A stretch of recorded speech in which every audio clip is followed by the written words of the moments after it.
how I got started in real estate investing. This is a question I get often. How did I get started in real estate investing, and what were the things I did, like mentors, finding the deals, and you name it, all around that. I'm going to get into it, including my very first deal that I did.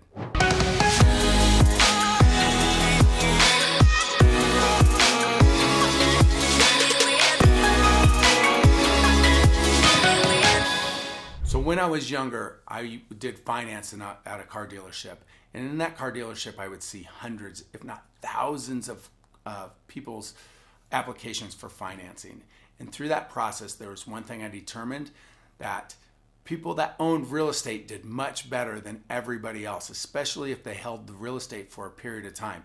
Not just fix and flip, but that long-term hold is really where that wealth actually was created. So that was something I decided then and there, like, I want to get started in real estate investing. So there's one story in particular that stays with me over and over. I was in my early 20s, and there was a guy maybe closer to 40 years old, and he came in to buy a car in the middle of the day, and you could tell he was gardening. And I said, well, is it your day off? He came in to buy a car. His income was, at that time, $10,000 a month, and I thought, well, younger guy than I am now. And I saw this amount, like $10,000, and he didn't put a job down. So I was like, all right, well, you're home during the middle of the day. What do you do? And he said, oh, I'm retired. And I said, retired? How did you retire? And he said, John, when I was your age, I was about 24 years old. I started investing in real estate, and I bought houses, and I held those houses, but I also held a job. And I took that job, and I never relied on any of the income. I just relied on the income from my job, not from the properties that I bought. I put mortgages on them, and over the course of roughly 15 years, I paid all of those off. So now I'm retired. And I thought, wow, what a very simple model. I really like the way this guy's going with it. And this is one of the very first models I heard of. And the beautiful part about it is, if we go through inflation, appreciation, that property gets to fluctuate with the current economy as well. So it's not just stagnant. People say invest in gold and things like that is what I would always hear when I was younger. And I understand that. But if I invest in an asset that produces monthly cash flow, even better. I could take that money and then go invest in that in gold if I wanted to.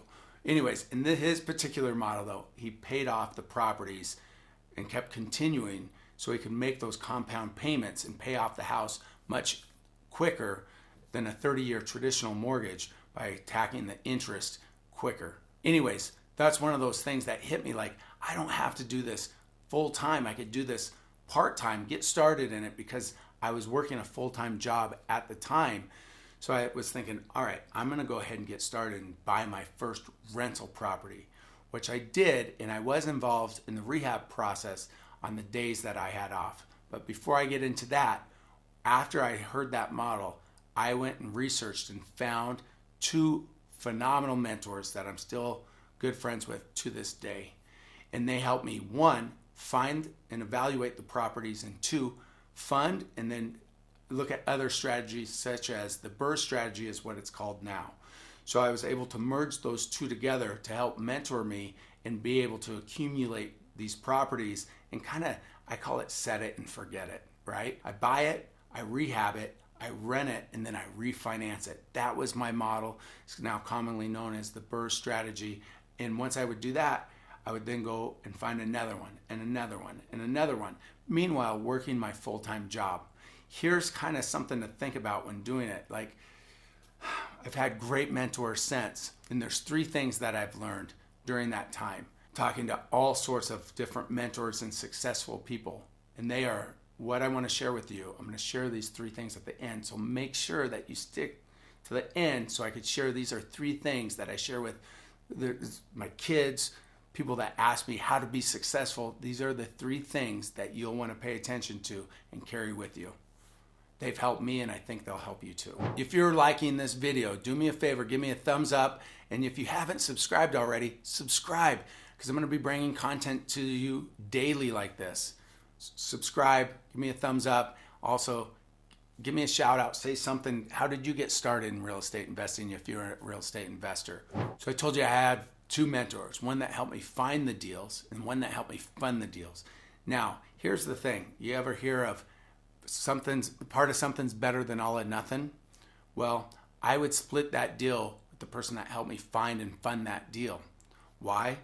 Because I think I would have lost so much money, time, and valuable resources. I was more than happy, and I never have looked back and thought poorly about that. I split at least 10 deals with that particular investor when I first got started, and I'm more than happy to go back and think about it and do it all over again. What they say, and it's true, you're going to pay one way or another. So I might as well pay by accumulating assets. I will say this, one of the kind of funny things when I think about it that I used to do that is so much it's much more better streamlined nowadays. So when I first got started, I would look for properties, and they teach you this. I would look for properties that had, like, maybe the grass is overgrown, looks like the yard is disarrayed. Maybe the mailbox is shoved full, or there's newspapers all out in front of the yard.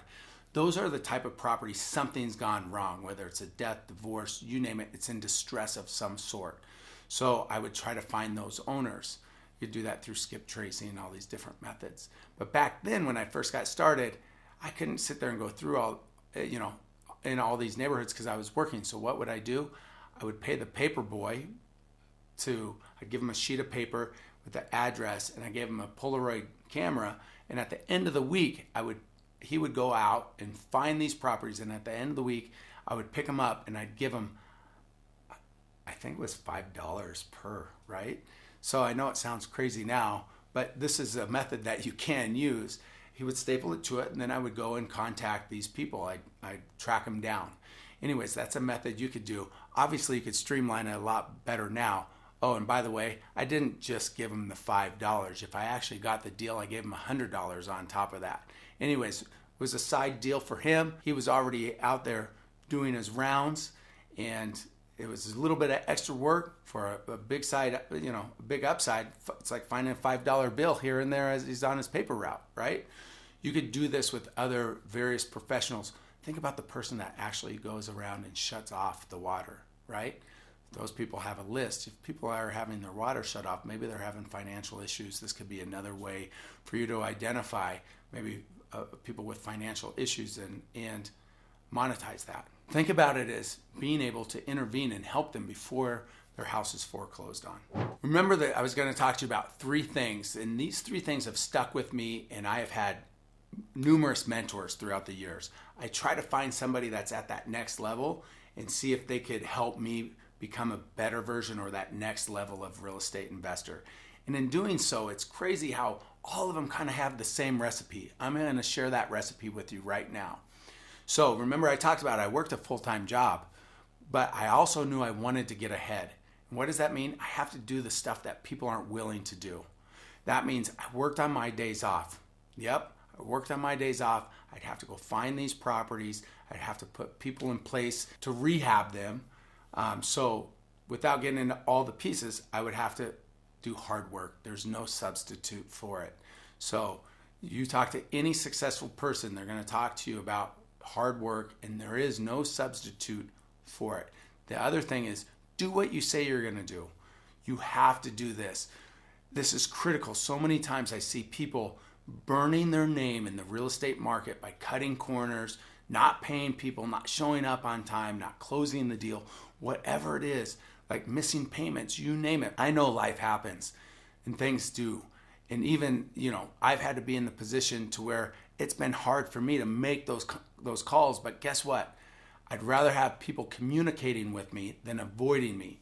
It says a lot about character, and people would rather do business with people they know what's going on than people they have to chase. So do what you say you're going to do. If you're going to pay someone on a certain day, you pay someone on a certain day. If you're going to show up to a property and meet a wholesaler, you show up to that property. If whatever it is, just do what you say you're going to do. So there's no substitute for what? Hard work. Do what you say you're going to do. The third thing kind of goes hand in hand with all these. This was added years later by one of my most recent mentors, and it talks about sacrifice. It takes sacrifice sometimes to get ahead, meaning yes, look, there were times where I could have went to maybe a party or something like that. These still come up. Like I could be going over and doing something else socially, or maybe an opportunity comes up where I could go look at a property, but it's going to take me away from that social aspect. Every time, almost virtually every time, I've peeled myself away and went and looked at that property instead. It's almost always worked out to where I'm happy that I did. Whether it was a connection or I got the property or I learned something that I didn't know, it's always paid off for me. And so just think about those three things. Do what you say you're going to do. Outwork the next person and sacrifice.